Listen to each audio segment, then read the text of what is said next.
જય મહારાજ મિત્રો, સ્વાગત છે ફરી એકવાર મારી યુટ્યુબ ચેનલ દરેશ વ્લોગમાં. હું છું તમારો મિત્ર સંજય વાઘેલા. તમને જણાવતો ખૂબ જ આનંદ થાય કે આજે આપણે આવી રહ્યા છીએ તુલસી શ્યામ. તો વિડીયોમાં બને રહેજો. ચેનલમાં નવા તો સબસ્ક્રાઈબ કરી લેજો અને લાઈક કરવાનું ભૂલતા નહીં.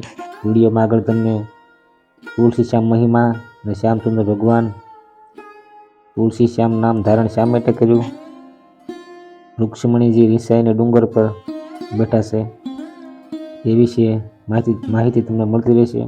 તો વિડીયોમાં અંત સુધી બન્યા રહેજો. તો ચાલો આપણે પહેલાં ડુંગર ઉપર રૂક્ષ્મણી માતાના દર્શન કરવા જઈશું. જે નીચેથી 400 પગથિયાં ચડીને ડુંગર પર જઈશું.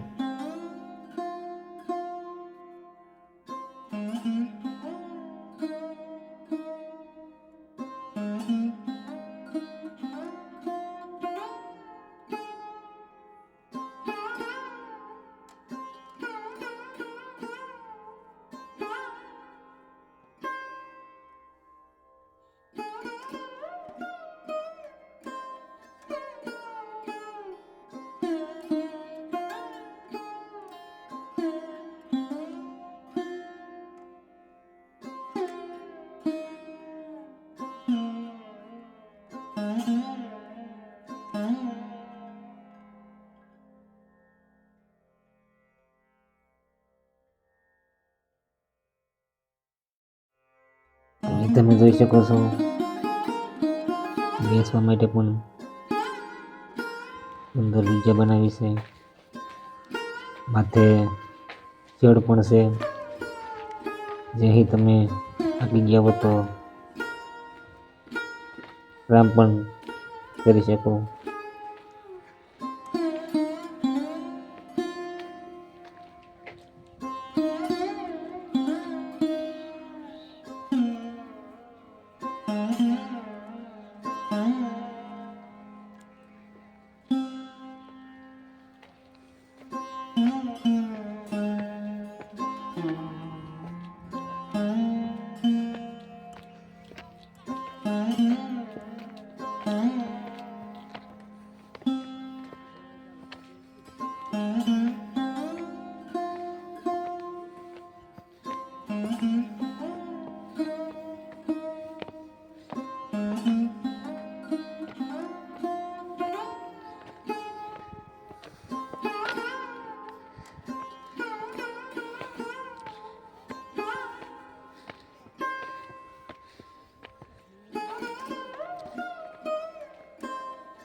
હવે આપણે પહોંચી ગયા છીએ રૂક્ષ્મણી માતાના મંદિરે.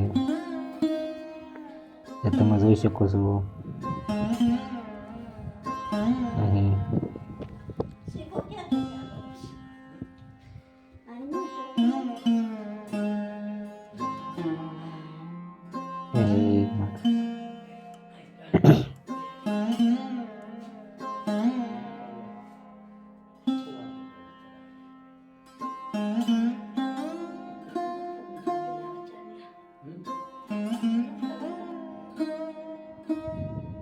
અહીં તો તમે ગીર જોઈ શકો છો. સુંદર મજાના પહાડો,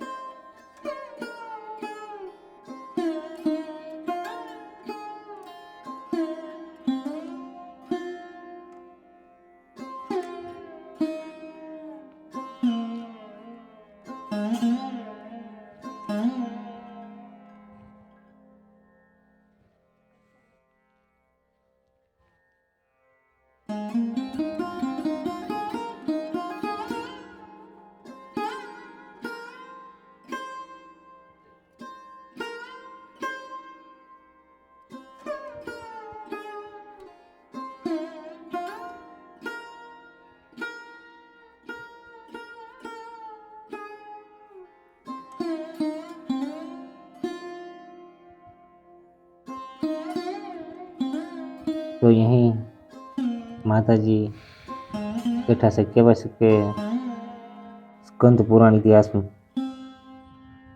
ભગવાન કૃષ્ણે કલિયુગમાં જ્યારે તલ નામના રાક્ષસને વધ કર્યો ત્યારે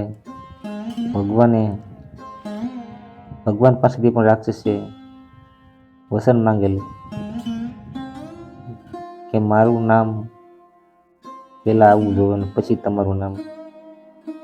એટલા માટે આ સ્થળનું નામ તુલસી શ્યામ થયું.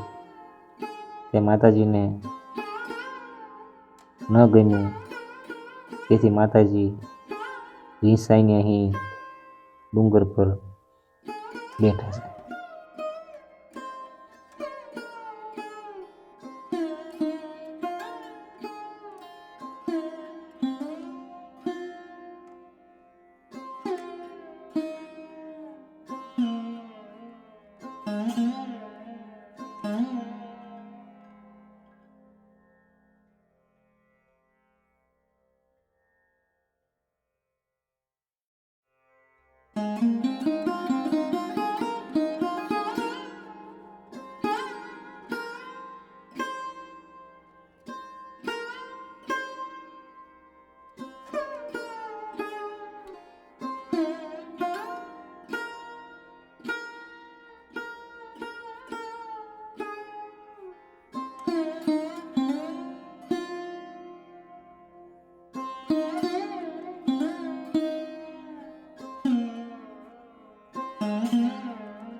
તો આપણે અહીંથી શ્યામ સુંદર ભગવાનના દર્શન કરવા જઈશું.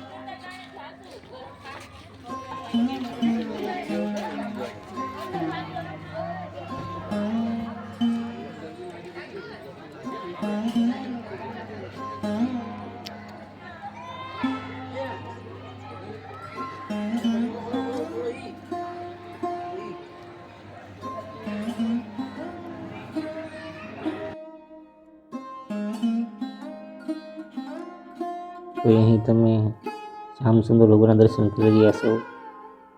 જય શ્રી શ્યામ સુંદર. તો મિત્રો, આ તુલસી શ્યામ સુંદર ભગવાનનો ઇતિહાસ સ્કંદ પુરાણના પ્રભાસખંડમાં વિષ્ણુએ તલ નામના દૈત્યનો આ સ્થળે સંહાર કરી તલ સ્વામી કે તત્પોદક સ્વામી તરીકે કીર્તિ પામ્યા એવો ઉલ્લેખ છે. આ તલ સ્વામીનું મંદિર એ તુલસી શ્યામ મંદિર છે. આ મંદિર 1000 વર્ષ પુરાણું છે. તો 400 વર્ષ પહેલા પૂજ્ય શ્રી દુધારી બાપુએ જીર્ણોદ્ધાર કરેલ છે. અહીં ફૂલ-ચોપચાર વિધિથી પૂજા થાય છે. અહીં પૂર્વ દિશે ડુંગર ઉપર રુક્ષ્મણીજી માતાનું મંદિર છે. દક્ષિણે તત્પદ કુંડ તથા ઉત્તર પૂર્વ દિશાએ હિમચાસ નામે પૌરાણિક જગ્યા છે. તુલસીશ્યામ ભગવાનના નામે ઘણા ચમત્કારો નોંધાયા છે. ડેડાણના મૈયા, ચોટીલા અને દીવના જુગલ એકને દીકરા દીધાનો ઇતિહાસ છે. મધદરિયા સમુદ્રમાં વહાણો ભગવાનની માનતાથી બેસ્યા હોવાનું કહેવાય છે. બાબરિયાવાડમાં ગીરા સરદાર કાઠી રાજપૂતો ભગવાન ઈષ્ટદેવ તરીકે પૂજે છે. શાહી નામે નદીનું ઉદ્ભવ સ્થાન છે. ભગવાનના શરણો પંપાળી માણેકપુર પાસે દરિયાને મળે છે. તો આ છે મિત્રો તુલસીશ્યામ તલસ્વામી ભગવાનનો ઇતિહાસ. તો અહીં તમે જોઈ શકો છો ભોજનની પણ વ્યવસ્થા કરવામાં આવે છે. અને અહીં તમે જોઈ શકો છો અહીં પણ તુલસીશ્યામ ભગવાનનો ઇતિહાસ દર્શાવવામાં આવ્યો છે. તે પણ તમે જોઈ શકો છો.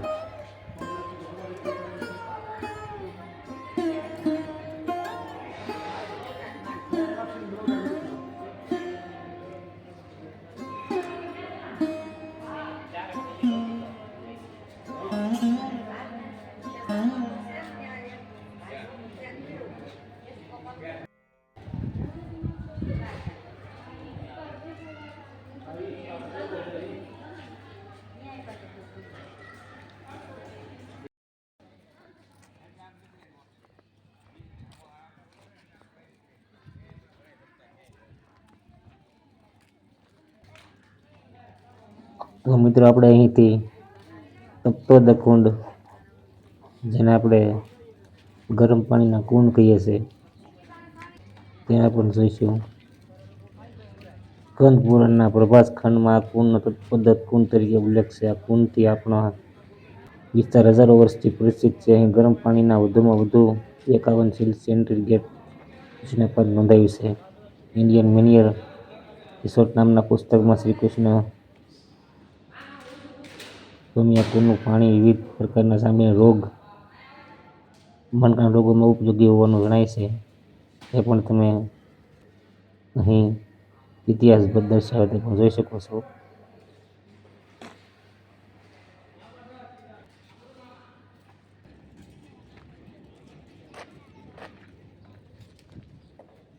તો મિત્રો આ જગ્યા તુલસીશ્યામ સુંદર ઉપવનમાં આવેલ છે ગીરમાં, જે જૂનાગઢથી 123 કિલોમીટર અને ઉનાથી માત્ર 29 કિલોમીટરના અંતરે આવેલ છે. આજના બ્લોગમાં આટલું જ. ફરી મળીશું. જય શ્યામ, જય માતાજી.